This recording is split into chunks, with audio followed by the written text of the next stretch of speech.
Mobile घ्यायचा विचार करताय? मग चला FP group of mobile palace मध्ये आम्ही तुम्हाला देऊ मोबाईल विश्वातील भरपूर varieties. Samsung, Apple, Oppo, Vivo, Redmi, OnePlus या सर्व नामवंत ब्रँड्सचे सर्व मोबाईल, तसेच ॲक्सेसरीज मध्ये headphone, power bank, neck band, all type of mobile covers, Bluetooth speaker, Bluetooth headset आणि चार्जर्स. एवढंच नाही तर टीव्ही मध्ये MI आणि OnePlus चे सुद्धा सगळे मॉडेल उपलब्ध. मग एक वेळ अवश्य भेट द्या. FP group of mobile palace, अद्ययावत AC showroom, modern bakery, ST stand जवळ दीनानाथ चौक, सांगली. संपर्क 917580 0077 आणि 9028 4144 17.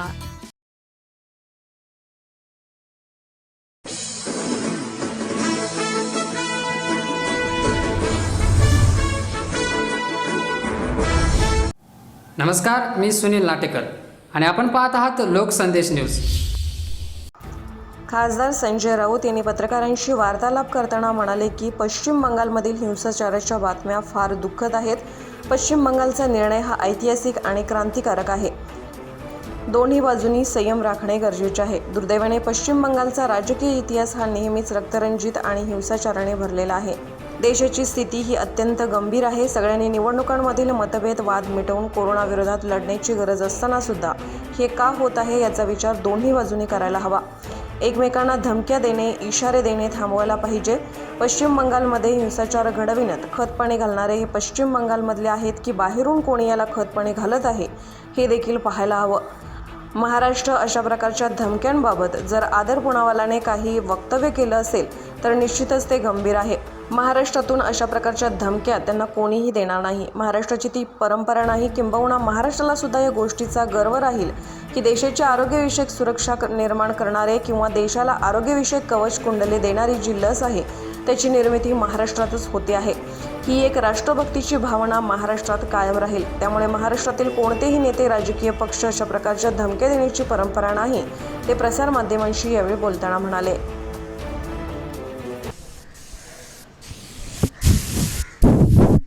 बोलिए सर, जिस तरह पश्चिम बंगाल में चुनाव के बाद हिंसा बढ़ गया, लगभग 5 से ज़्यादा लोगों की मौत हुई है. वहीं JP नड्डा जो BJP के अध्यक्ष हैं वो वहाँ पे जा रहे हैं और वहीं केंद्र सरकार ने ममता सरकार से मुझे लगता है अब तक वहाँ सेंट्रल पुलिस फोर्स का कंट्रोल है. अब तक वहाँ किसी की सरकार स्थापन नहीं हुई है. कल ही ममता जी ने वहाँ अपना रिजिग्नेशन दिया है और कल वो शपथ लेगी, नई सरकार बनेगी. अब तो पूरा नियंत्रण आज भी चुनाव आयोग और सेंट्रल जो फोर्स भेजा था लाखों की संख्या में, उनके हाथ में ही लॉ एंड ऑर्डर है. अगर कुछ हुआ है तो ज़रूर ये जिम्मेदारी सबकी बनती है. अब चुनाव ख़त्म हुआ है. अब चाहे लोग यहाँ के हो या वहाँ के हो, कोई भी हो, अगर संयम नहीं रखेंगे और खून खराबा बढ़ता ही जाएगा तो सबका नाम उसमें खराब हो जाएगा. अब लोगों ने ममता जी और उनके पार्टी को भारी बहुमत से जिता कर दिया है, तो सबसे ज़्यादा ये पहली जिम्मेदारी तृणमूल कांग्रेस के नेताओं की बनेगी कि लोगों को शांत करें. लेकिन ताली एक हाथ से भी नहीं बजती.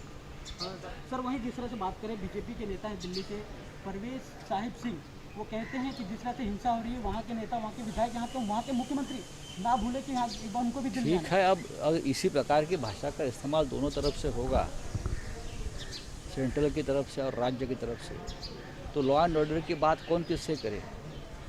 शांति का अपील कौन करेगा? सेंट्रल गवर्नमेंट ये सबसे बड़ी एक हमारी बॉडी है. तो सबसे पहले प्रधानमंत्री हो, देश के गृह मंत्री हो, अब नड्डा जी वहाँ गए हैं, आप बड़े लोग हैं, आपकी जिम्मेदारी है कि आपके लोगों को शांत करें. पश्चिम बंगाल का इतिहास राजनीतिक हमेशा इस तरह से राजनीतिक हिंसा का रहा है. उसमें से कोई भी पार्टी अछूत नहीं है, ये सबको मालूम है. लेकिन आज देश की हालत ऐसी है, कोरोना या और भी कुछ बातें हैं, देश की हालत ऐसी है, तो ये सब भूलकर हम एक साथ काम करने की ज़रूरत है. तो वहीं पश्चिम बंगाल के नेता जो है ममता बनर्जी कहा है कि 2024 तक जो लोकसभा चुनाव आ रहा है सारे विपक्ष नेता एकजुट होकर लड़ते, आपको क्या लगता है एक साथ होकर लड़ना चाहिए? देखिए, ये बात तो हमने बहुत बार रखी है, हमारे पार्टी की तरफ से भी। आदरणीय उद्धव ठाकरे जी ने भी ये बात रखी है, सबको एक साथ आकर लड़ना होगा। आपको मालूम है, शरद पवार साहब ने यह बात रखी है महाराष्ट्र से।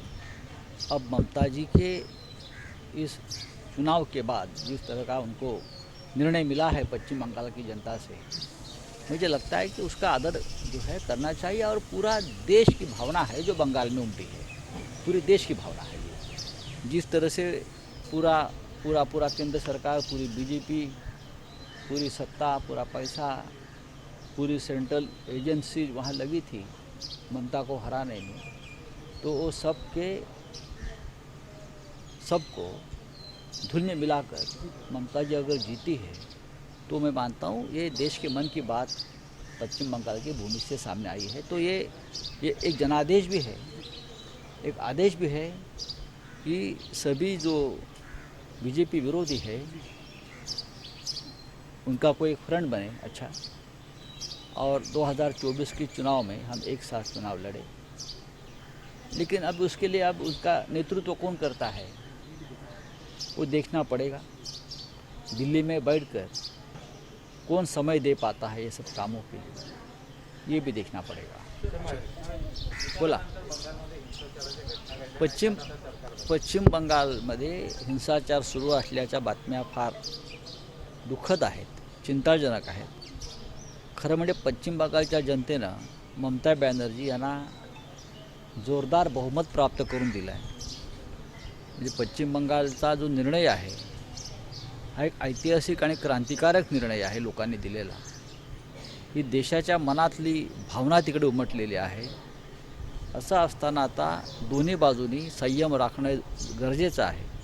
विशेषतः जो पक्ष सत्तेवर असतो हे त्यांचं काम असतं। मग तसं पाहिलं तर केंद्रात भाजपची सत्ता आहे आणि पश्चिम बंगालमध्ये ममता बॅनर्जी यांच्या पक्षाची सत्ता आहे। त्याच्यामुळे दोघांनाही संयमानं काम घ्यावं लागेल। पण दुर्दैवानं पश्चिम बंगालचा राजकीय इतिहास हा नेहमीच रक्तरंजित आणि हिंसाचारानं भरलेला आहे। हे जरी खरं असलं तरीसुद्धा आज देशाची स्थिती ही अत्यंत गंभीर आहे। सगळ्यांनी निवडणुकांमधले मतभेद वाद एक मिटवून करोनाविरुद्ध लढण्याची एक गरज असताना सुद्धा हे का होत आहे याचा विचार दोन्ही बाजूने करायला हवा। एकमेकांना धमक्या इशारे देणं थांबवायला पाहिजे। निवडणुका संपल्यावर हे सगळं वादळ जेव्हा संपतं तेव्हा नवीन पर्वाला सुरुवात होते। दुर्दैवानं पश्चिम बंगालमधल्या हिंसाचाराला जर कोणी खतपाणी घालत असेल ते खतपाणी घालणारे पश्चिम बंगालमधले आहेत की बाहेरून कोणी त्यांना उत्तेजन देत आहे ते सुद्धा पाहावं लागेल। धन्यवाद। सर, आदर कुनाला जिस तरह से उन्होंने खबर आई थी कि आदर कुनाला कह रहे कि वो देश छोड़ के चले गए, तो खबरें आ रही थी कि उन्होंने कहा कि उनको कुछ नेताओं ने धमकी दी है वैक्सीन के लिए। देखिए ये अदर पुनावाला जी ने उसके बारे में एक एक्सप्लेनेशन दिया है कि उनको तोड़ मोड़ कर गलत तरीके से उनका बयान सामने आया है, ऐसा पुनावाला जी ने कहा है। महाराष्ट्र में से तो उनको कोई इस प्रकार की धमकी नहीं दे सकता। मैं आपको बताना चाहता हूँ, कोई बड़ा नेता या बड़ी पार्टी, ये महाराष्ट्र की परंपरा नहीं है। हम तो पहले से बोल रहे थे कि हमें गर्व है कि इस प्रकार की जो वैक्सीनेशन है महाराष्ट्र में बन रही है और वो पूरे देश के लिए बन रही है। ये देश की बात है।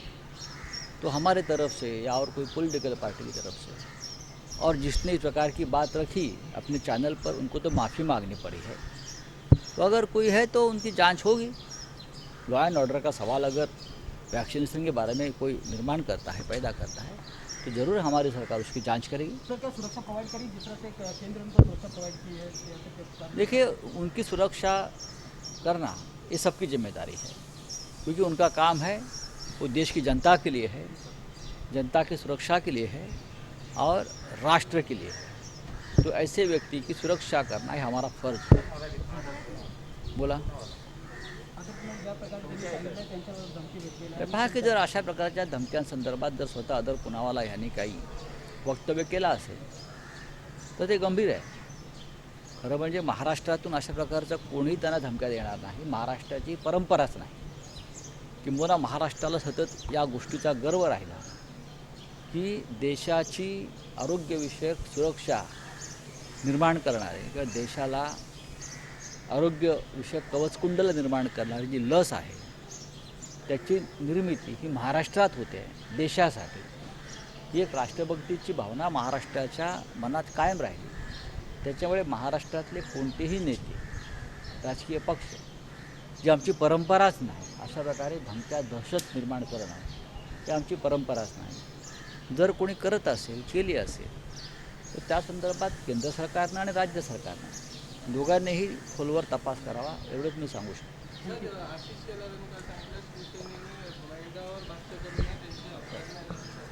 Thank you sir, thank you.